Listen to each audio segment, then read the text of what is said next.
I'd like to begin this video with a shout out to my son. Today's his birthday, so happy birthday. Catholic and Lutheran have a what they refer to as a lectionary, which is a predetermined scriptural context for a given Sunday. And this Sunday is the first Sunday of Lent.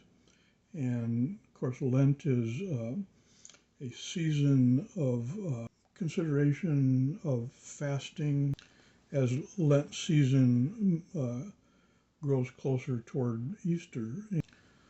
Lent tends to have an emphasis of a season of 40 days, and part of that season is a 40-day emphasis toward the 40 days that Christ fasted in the wilderness and prayed. As I was saying in my last video, we have a family history that goes rather extreme on the subject of fasting, and so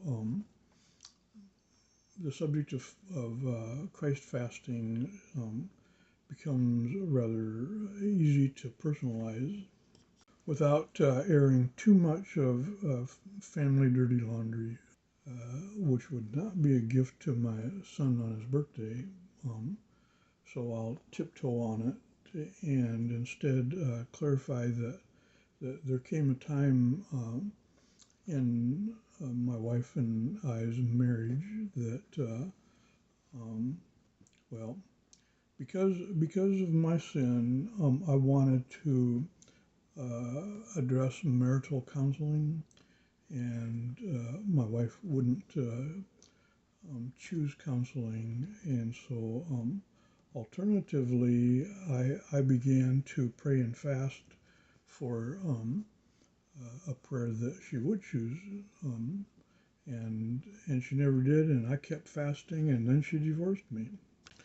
I probably should clarify that I fasted communication with her and the kids while I was fasting, and it went meaningfully longer than 40 days, and until again she became frustrated with her interpretation of abandonment and went on to divorce me.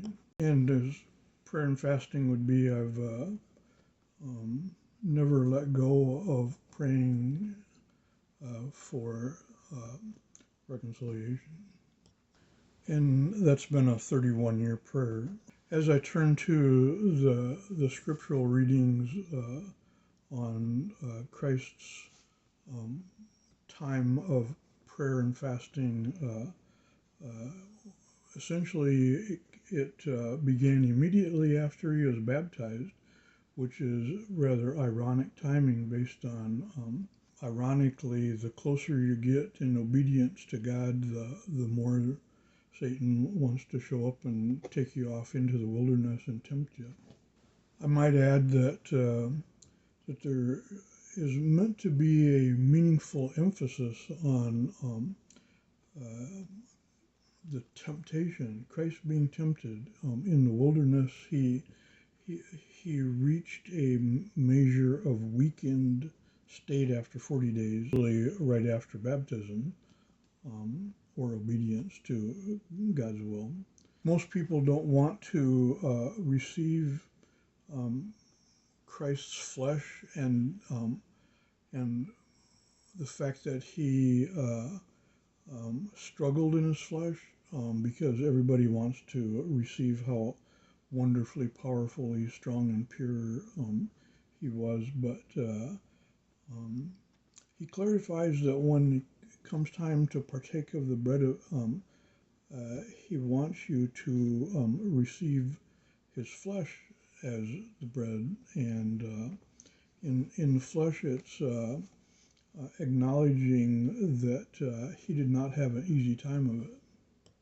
In prayer and fasting and keeping his eye on obedience,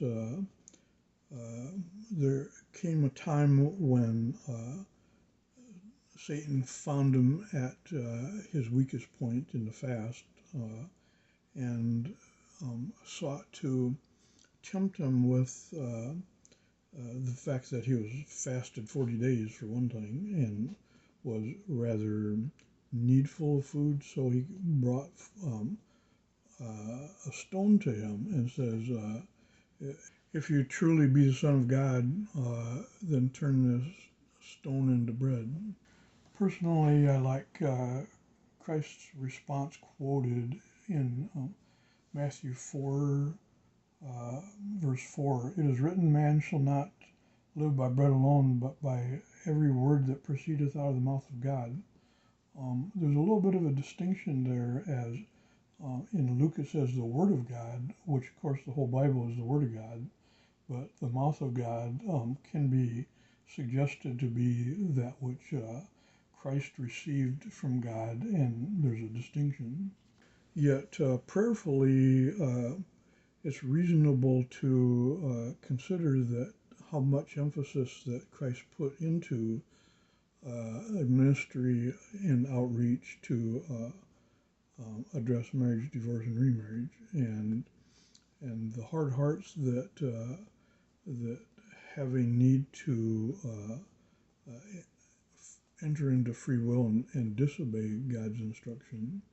And so the hard hearts and the stone have somewhat parallels, and it's an extension of one another, as are the commandments, an extension of the subject of stone.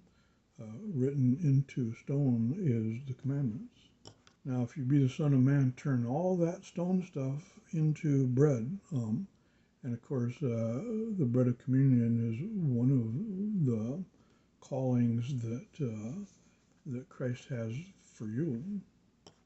So, as for example, in Lent season, it's instead of Satan tempting Christ to turn stone into bread, we are called in prayer and fasting to turn our hard hearts away from Satan and onto the bread of life, the bread of communion. And to such a temptation brought by Satan, Christ's response of turn stone into bread, but nevertheless the temptations go on. Satan to ask of Christ to bow down before him, and if you would, let me show you all the kingdoms that I have in store for you, if only you bow down. And of course, there's somewhat of a parallel to Palm Sunday on that also. The third temptation, essentially, Satan put Christ on the far-reaching apex of the temple, and which is sort of like the steeple, and almost like a pinnacle point that if you teeter one way or the other, you're going to fall. And now, if you be the Son of God, call upon the angels to intercede upon your getting down from this pinnacle point.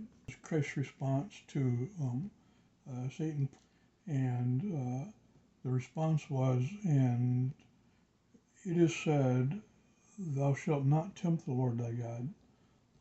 In verse 13 it says, and the devil left, ending all temptation for a season.